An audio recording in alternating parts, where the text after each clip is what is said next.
Eu gostaria de, na aula de hoje, falar sobre o conceito de revelação.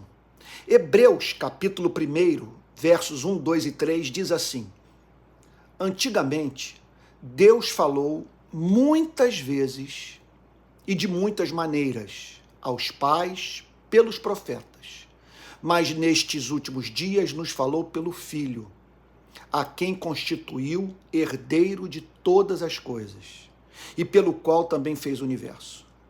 O Filho, que é o resplendor da glória de Deus e a expressão exata do seu ser. O que significa a palavra revelar? Revelar significa remover a cobertura de alguma coisa que está oculta. O cristianismo pressupõe, estou falando agora de um fundamento da fé cristã.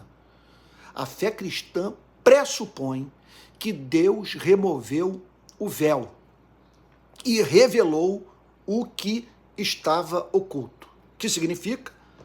Que Deus removeu o véu daquilo de que desesperadamente precisávamos conhecer, a fim de que soubéssemos quem somos, de onde viemos e para onde vamos. Encontrássemos sentido para viver. Conhecêssemos o caminho da reconciliação com Deus contra o qual pecamos.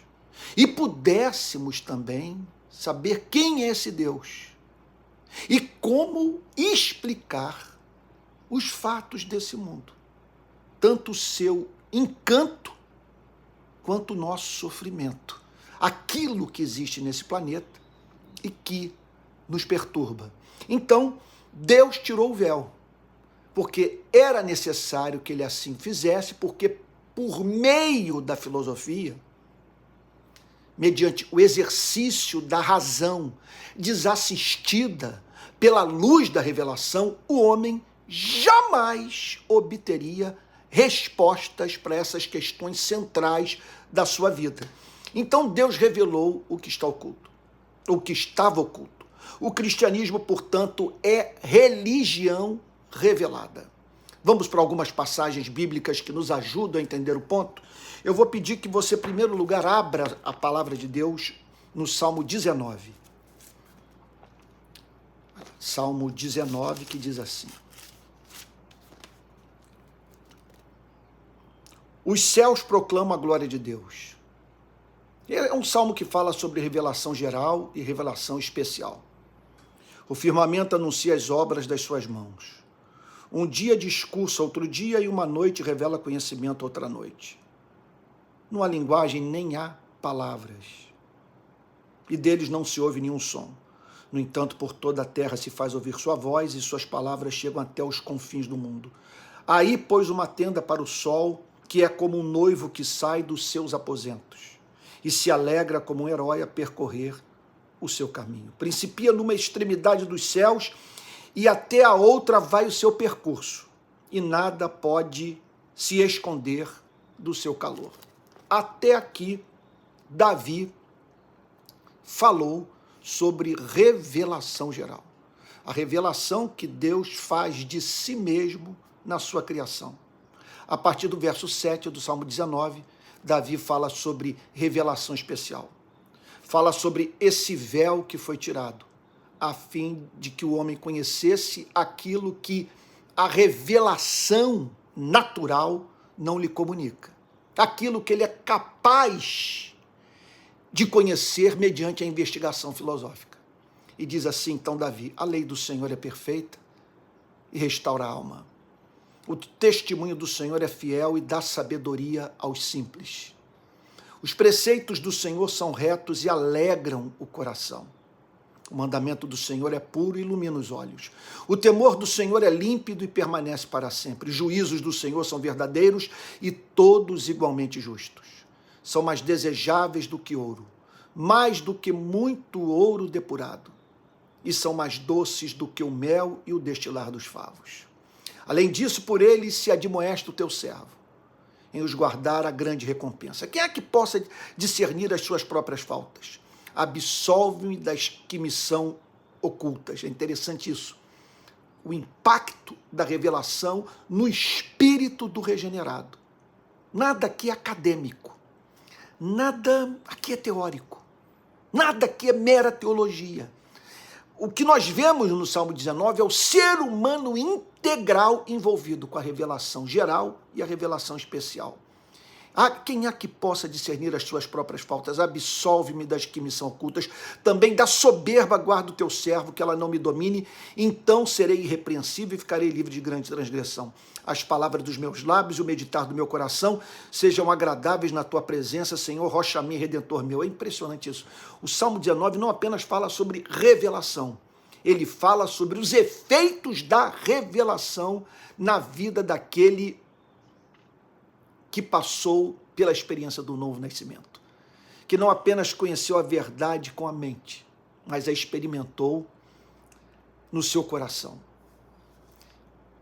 percebendo assim a beleza da revelação que Deus fez de si mesmo e da sua vontade nas Sagradas Escrituras, a começar pela revelação que ele fez de si mesmo, da sua vontade, na ordem criada, contudo, tornada obscurecida pelo pecado. Por isso que nós precisamos das lentes do Evangelho, que nos permitem ler a história com precisão, de modo que aquilo que se nos afigura como obscuro na revelação natural se transforme em motivo de adoração, conforme vemos no Salmo 19. Um outro texto para o qual gostaria de chamar sua atenção é Efésios capítulo 3, verso 1. Vamos lá para o Novo Testamento agora.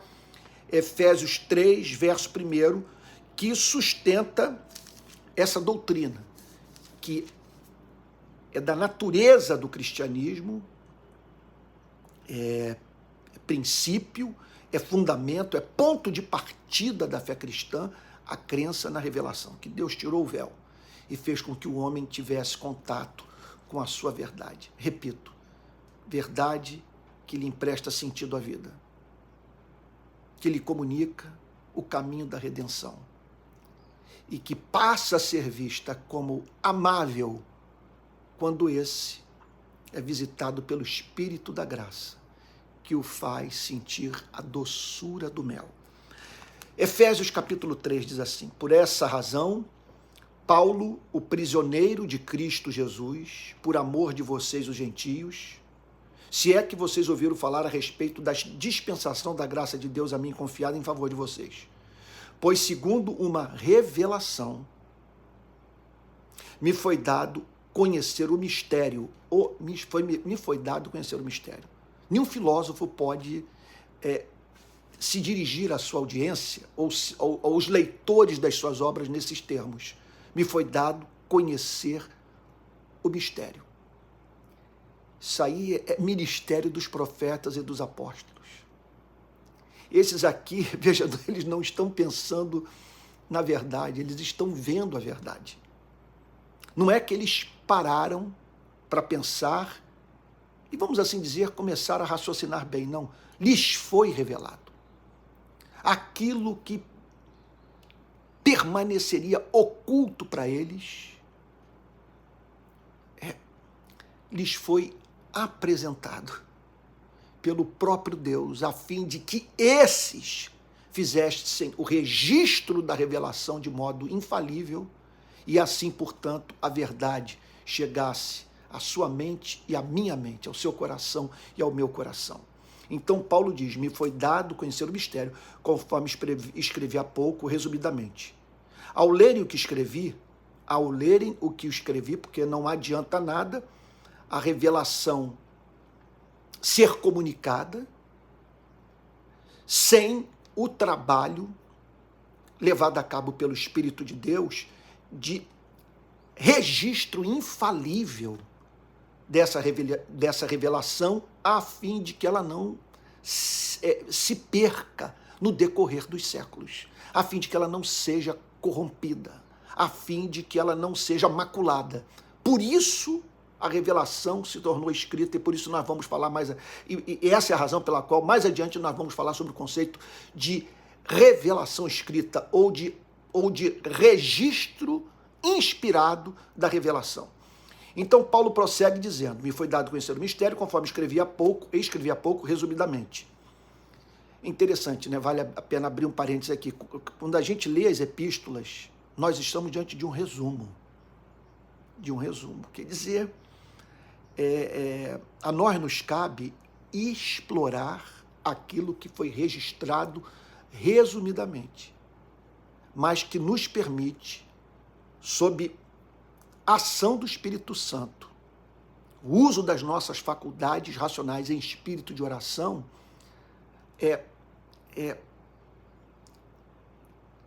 levar o conhecimento revelado às suas implicações mais amplas, tanto do ponto de vista intelectual quanto do ponto de vista moral. Então Paulo prossegue declarando: ao lerem o que escrevi, poderão entender a minha compreensão do mistério de Cristo. Observe a doutrina da perspicuidade das Sagradas Escrituras nesse texto. Olha o que Paulo está dizendo. Ao lerem o que escrevi, veja, ele não está falando que a igreja deveria aguardar a interpretação de uma elite privilegiada, espiritualmente privilegiada, a fim de conhecer a verdade. Ele estimula todos os membros da igreja a se engajarem no trabalho apaixonado de busca, de compreensão da verdade, mediante o contato com o texto inspirado. Então Paulo diz, olha, ao lerem o que escrevi, poderão entender a minha compreensão do mistério de Cristo. Ao lerem, vão compreender o mistério. É mistério porque não poderia ser conhecido pela razão humana se não fosse revelado.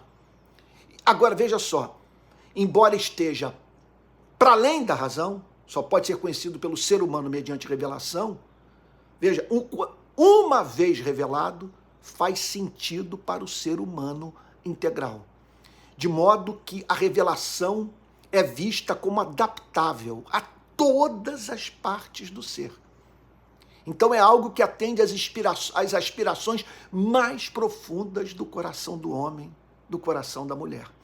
Então, ao lerem o que escrevi, poderão entender a minha compreensão do mistério de Cristo. Mistério de Cristo.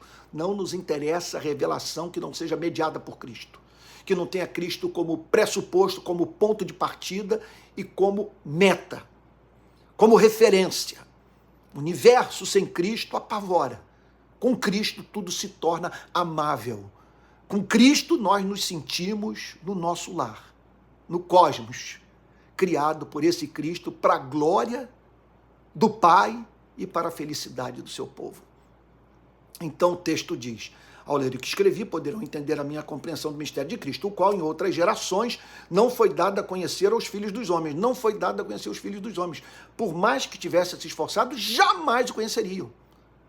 Porque veja só, da mesma maneira que há fatos da minha vida que você jamais conhecerá, exceto se eu abrir o meu coração com você, há fatos referentes a Deus, ao seu ser, aos seus atributos, à sua vontade, que só podemos conhecer se Ele os revelar a você e a mim.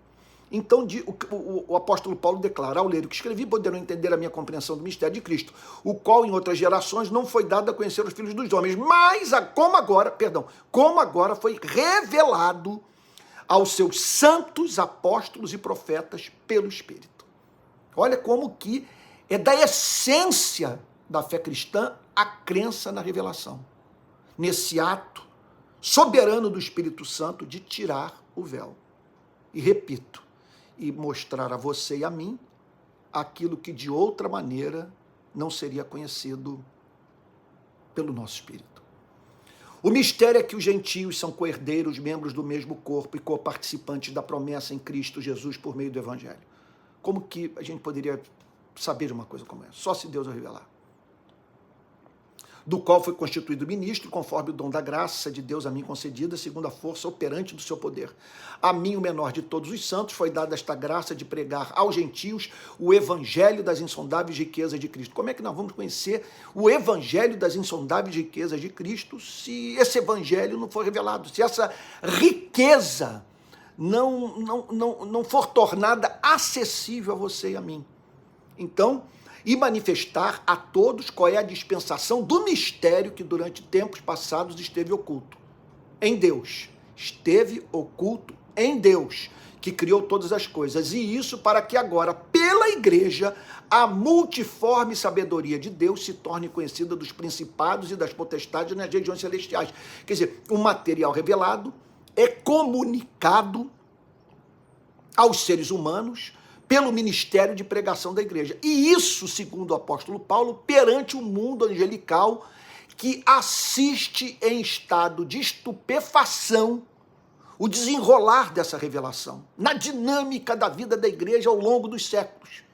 O que o texto está dizendo é que a cada dia esse mundo espiritual conhece a multiforme sabedoria de Deus por meio do seu governo providencial, da obra da sua graça através da sua palavra na vida de cada filho de Deus. Louvado e exaltado seja o seu nome. Então ele prossegue declarando: segundo o eterno propósito que Deus estabeleceu em Cristo Jesus, nosso Senhor. Em Cristo temos ousadia e acesso a Deus com confiança mediante a fé. Portanto, eu peço que não desanime por causa das minhas tribulações em favor de vocês, pois isso é motivo de honra para vocês.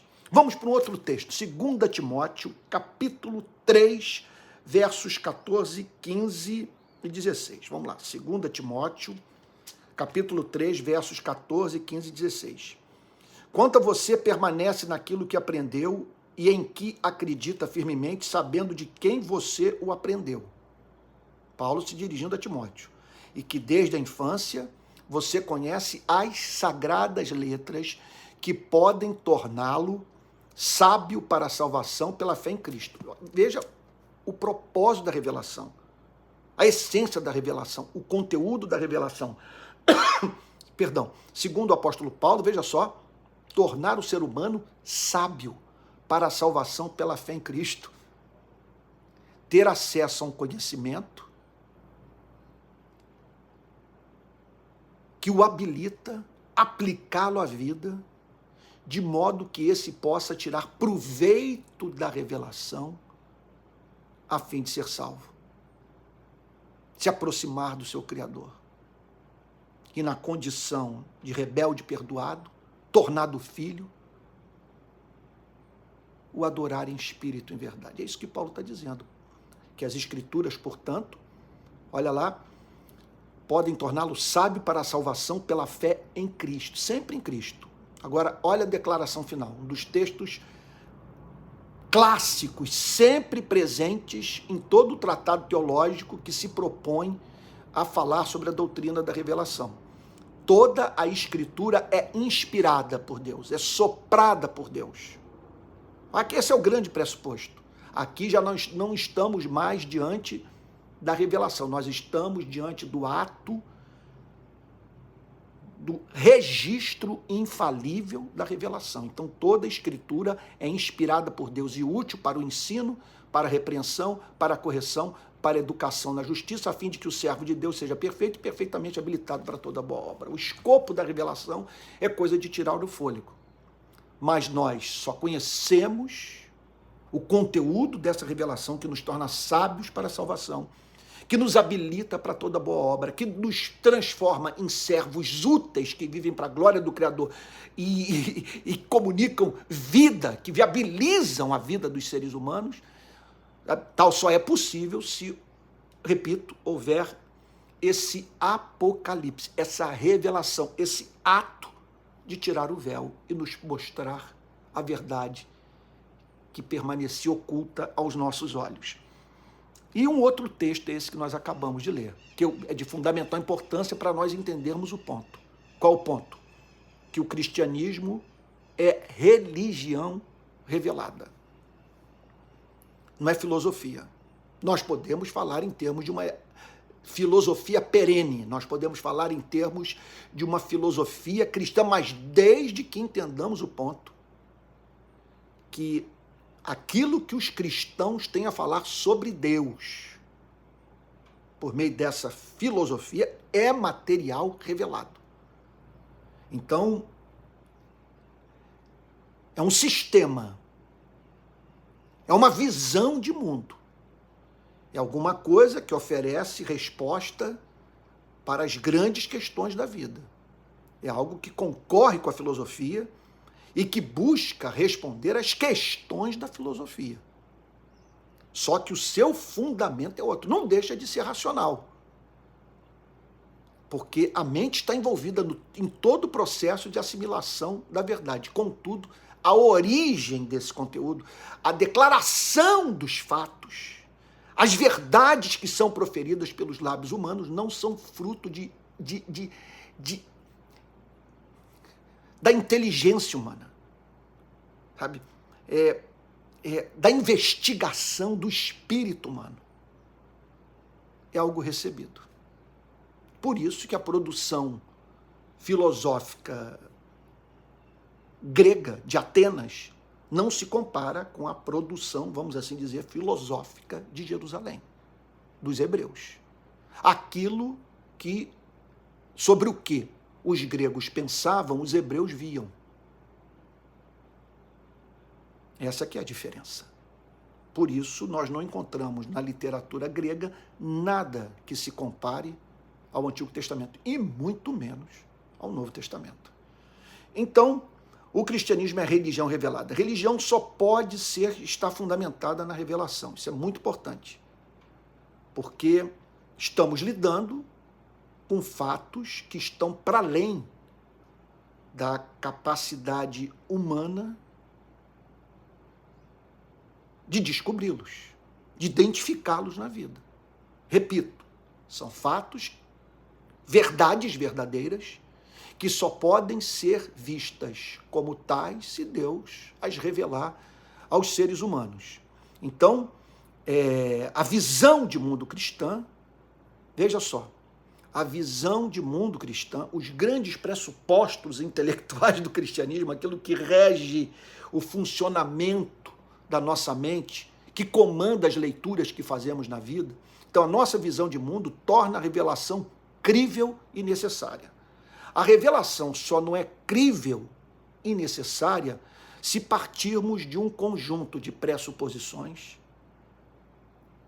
de verdades básicas,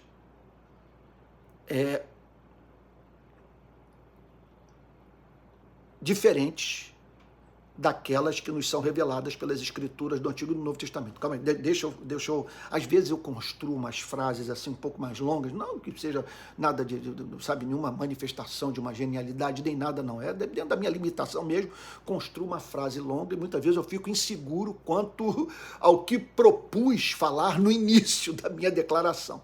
O que eu estou querendo dizer é o seguinte: a revelação é crível e necessária do ponto de vista da visão cristã de mundo. Porque nós acreditamos em certas coisas que tornam a revelação crível e necessária.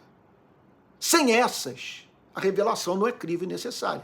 Como que você vai crer numa revelação se a origem da vida é impessoal? Se estamos entregues às forças cegas. Se não há propósito na criação do universo. Então, a visão de mundo cristã torna a revelação crível e necessária. Deus é pessoal. Por isso, a revelação é crível e necessária. Se ele é pessoal, veja só, eu posso até dizer o seguinte: eu não tenho certeza que ele se revelou na Bíblia, mas, veja só, eu estou me aproximando da doutrina da revelação de Deus nas Sagradas Escrituras, a partir de uma verdade básica. Quer dizer, a partir do primeiro passo, daquilo que daquilo que inicialmente se afigura para o homem como a mulher como condição indispensável para se acreditar na Bíblia como palavra de Deus. Bom, o que eu estou querendo dizer? Espero que eu esteja sendo claro. Ai, meu pai. Vamos lá. Que por Deus ser pessoal e o ser humano pessoal, não há nenhum absurdo em acreditarmos que Deus se revelou aos seres humanos. Está entendendo o ponto? Veja, a ideia não é em si absurda se partimos, permita-me repetir, da pressuposição que Deus é pessoal e os seres humanos são pessoais. Ok? Então não há nenhum absurdo de um ser que pensa, que age, que sente, se comunicar de modo proposicional, inteligente, a seres que pensam, que deliberam, que sentem. E outro ponto, a revelação atende a uma necessidade metafísica do espírito humano. Se Deus é pessoal e é bom, ele haverá de estar preocupado com o nosso desespero existencial. E haverá de enviar luz para as nossas trevas. A questão já não é mais se isso é possível ou não. Nós agora precisamos saber se ele se revelou nas Sagradas Escrituras. Mas se ele é pessoal, ele é bom e sabe que nós estamos entregues a sofrimentos indizíveis nessa vida e que se tornam absolutamente insuportáveis por falta de respostas para eles, que nos fazem crer que há um sentido para as lágrimas que nós derramamos. Quer dizer, se essa é a nossa condição, e se o Deus que existe não é o diabo, não há nenhum absurdo em nós acreditarmos que em algum canto desse universo há informação comunicada por ele aos seres humanos a fim de que esses encontrem significado para a sua existência. Então,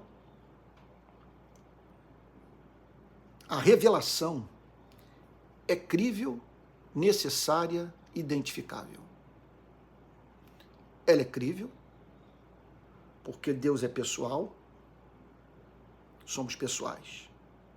Ela é necessária, porque sem ela não há como fazermos certas afirmações sobre Deus. Sem ela, nós não temos como saber de que maneira podemos tornar Deus propício a nós, como nos relacionarmos com Ele, como que Ele quer ser adorado, como nos reconciliarmos com Ele depois das loucuras que fizemos na nossa vida. E por fim, ela além de crível e necessária, é identificável. O cristianismo parte dessa pressuposição, que é possível, mediante o contato com as Sagradas Escrituras, você identificar o conteúdo da revelação. É possível você vê-lo com clareza e distingui-lo de todas as demais espécies de teologias ou de declarações referentes a Deus, os seus atributos, o universo que ele criou e o modo mediante o qual os seres humanos devem se aproximar dele e se reconciliar com Deus contra o qual pecaram. Então ela é identificável. Agora, vamos lá, citação de um famoso teólogo que eu gosto muito, Herman Bavinck. É da sua boa vontade ser conhecido pelos seres humanos. Todos os textos que nós acabamos de ler nessa aula nos mostram um Deus desejoso de se fazer conhecido pelos seres humanos. Ele tem obsessão pela ideia de vê-lo prostrado aos seus pés, encantado com a beleza do seu Criador, absolutamente certo de que ele é enlouquecido de amor por você. E por isso, ele pode encontrá-lo em estado de adoração perplexa, cheia de encanto, louvor, ações de graças, porque finalmente você conheceu o mistério, a realidade última, o ser mais encantador do cosmos. Nós necessitamos de uma revelação. Essa que é a verdade. E a divina benevolência sugere uma revelação. Quando nós pensamos nessa bondade, nós pensamos na possibilidade de Ele não ter nos deixado no escuro. Nesse sentido, as Escrituras são os óculos de Deus, conforme dizia Calvino.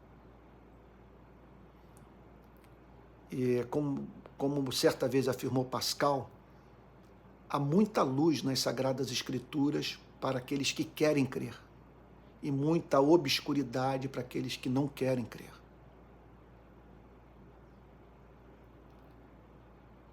E nós que queremos crer e cremos, nos certificamos que a Bíblia é a palavra de Deus, porque por meio das suas lentes nós entendemos a vida. Nós não é que entendamos todos os mistérios da providência. Como já disse Martin Lloyd Jones, a inescrutabilidade de Deus é o que mais nos faz tropeçar na vida cristã. O fato de que os caminhos deles são inescrutáveis, estão para além da razão. Então, muito daquilo que acontece debaixo do sol é visto por nós como irreconciliável com a nossa teologia. Então, como nós pressupomos que Deus é bom, sua misericórdia dura para sempre, nós não entramos em crise. Mas muitas vezes a gente tem dificuldade de relacionar os fatos da vida à nossa teologia. Não que esses fatos sejam irreconciliáveis com a teologia. Eles são irreconciliáveis com a nossa limitação teológica. São irreconciliáveis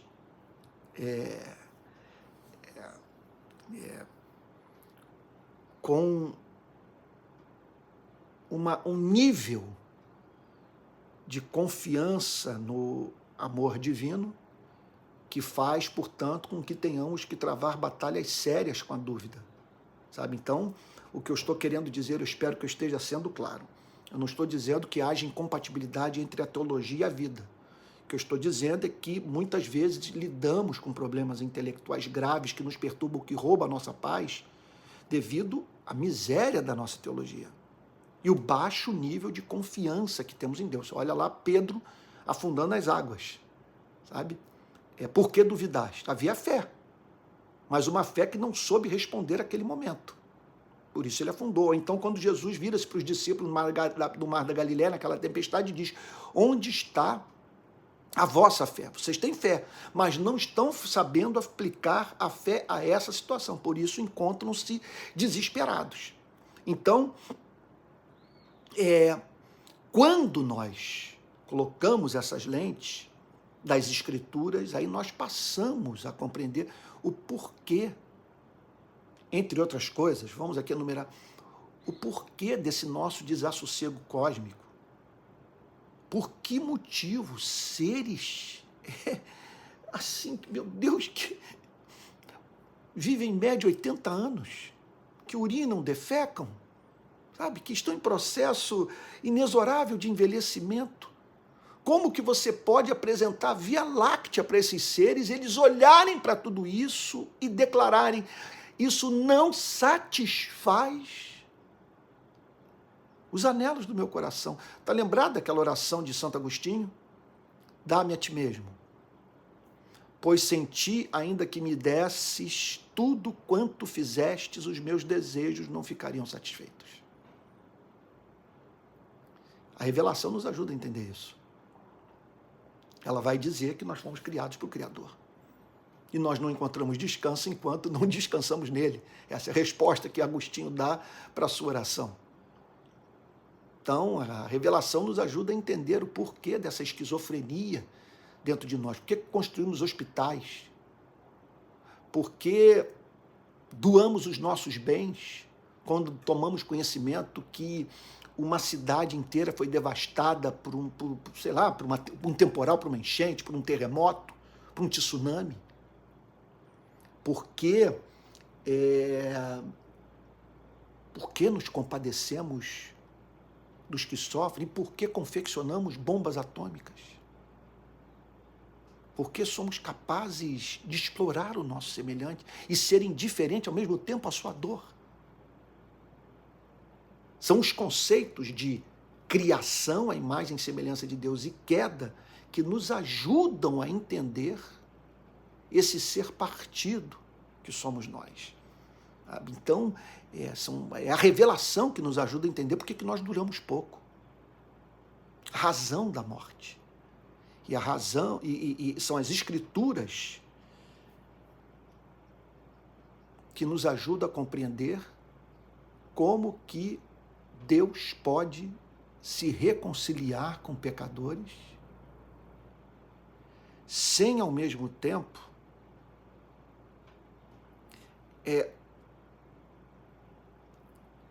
evitar levar homens e mulheres a acreditarem que ele não é santo. É o sangue de Jesus Cristo derramado na cruz que revela um Deus que, ao mesmo tempo, é um Deus de amor, é um Deus de justiça. Porque na cruz o amor e a justiça se beijam, como alguém já disse. Então as escrituras são os óculos de Deus. Se queremos conhecer a Deus, precisamos ouvir o que ele diz sobre si mesmo. Então, isso é óbvio.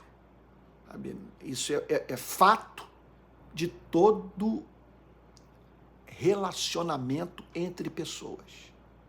Repito, a verdade sobre sua vida que eu jamais conhecerei, sobre o seu passado, sobre aquilo que o marcou na infância, que ninguém sabe, que você não compartilhou com ninguém, e que eu só tomarei conhecimento se você resolver abrir o seu coração comigo. A Bíblia ensina que o mesmo se dá na relação do Criador com a criatura. As Escrituras adaptam-se à alma. Elas reconhecem e autenticam todos os fatos da consciência e da natureza humana. Isso é uma coisa impressionante. Por exemplo, que o pecado tem que ser punido. Que o pecado é abominável. A natureza santa de Deus. Então, ela autentica os fatos da nossa consciência e da nossa natureza. Na verdade, quando a Bíblia é aplicada em nossas vidas, no poder do Espírito Santo, ela funciona como um obstetra da verdade. Por isso que a gente chora quando ouvimos a pregação, sabe? Por isso que choramos quando ouvimos a pregação, ou nos emocionamos quando a verdade é proclamada. Por isso que, em geral, as conversões vêm carregadas de muita emoção, porque nós sentimos que o contato com a palavra de Deus fez com que emergisse na nossa vida aquela verdade que estava sob escombros, que insistia em emergir, em fazer parte da nossa consciência, em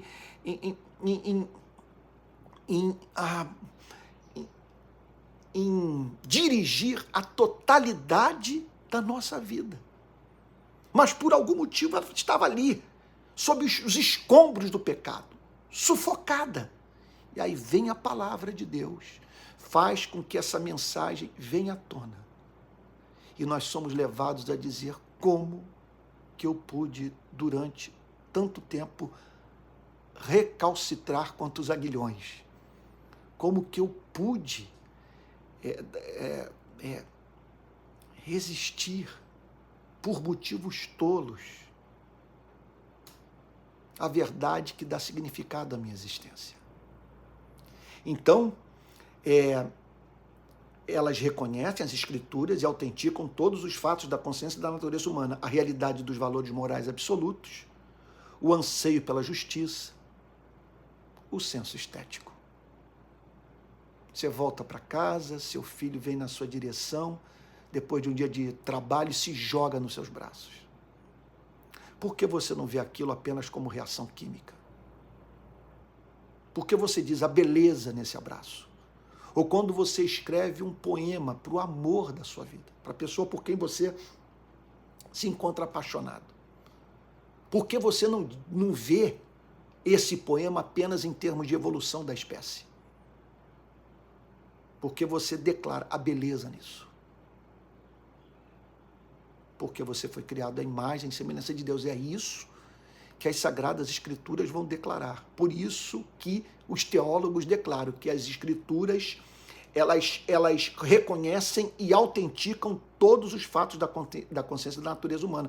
Você olha, por exemplo, para o Vladimir Putin bombardeando a Ucrânia. Qual é o motivo da sua revolta? Porque você experimenta indignação quando toma conhecimento que crianças morreram nesses bombardeios. A Bíblia explica o motivo. Ela autentica esse sentimento ao dizer que porque você foi criado à imagem e semelhança de Deus, você é portador da chamada noção de certo e de errado. E há fatos da vida que causam repugnância ao seu coração. Porque você carrega no seu ser características daquele que o formou à sua imagem e semelhança. Bavinck faz a seguinte declaração sobre as Escrituras. A Escritura é o único meio adequado para se prevenir contra a corrupção da palavra falada e de torná-la possessão de todos os seres humanos. Mais adiante eu vou entrar nesse conceito de revelação registrada de modo infalível, ou seja, eu vou falar sobre inspiração. Mas vale a pena encerrarmos a aula de hoje pensando nessa declaração de Bavinck. A Escritura é o único meio adequado para se prevenir contra a corrupção da palavra falada. Imagine uma revelação que foi consumada há 2000 anos, dependendo da palavra falada dos seres humanos. Então, e por isso, as Escrituras são fundamentais para tornarem a revelação possessão de todos os seres humanos. E eu concluo dizendo o seguinte: as Escrituras são especiais porque revelam Cristo. É esse ser apaixonante que as Escrituras revelam que tornam a Bíblia absolutamente encantadora. Porque quando pensamos na palavra que fez o universo, que ao mesmo tempo é a paixão do Pai, que por amor é enviada a esse mundo para nos redimir,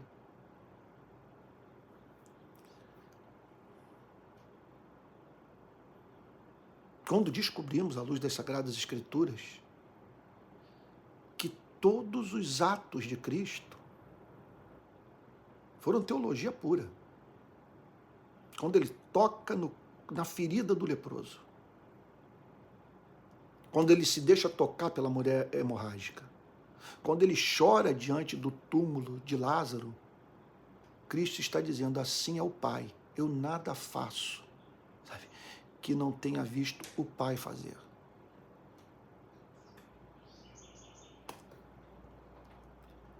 Bendito dia que tivemos acesso a esse livro.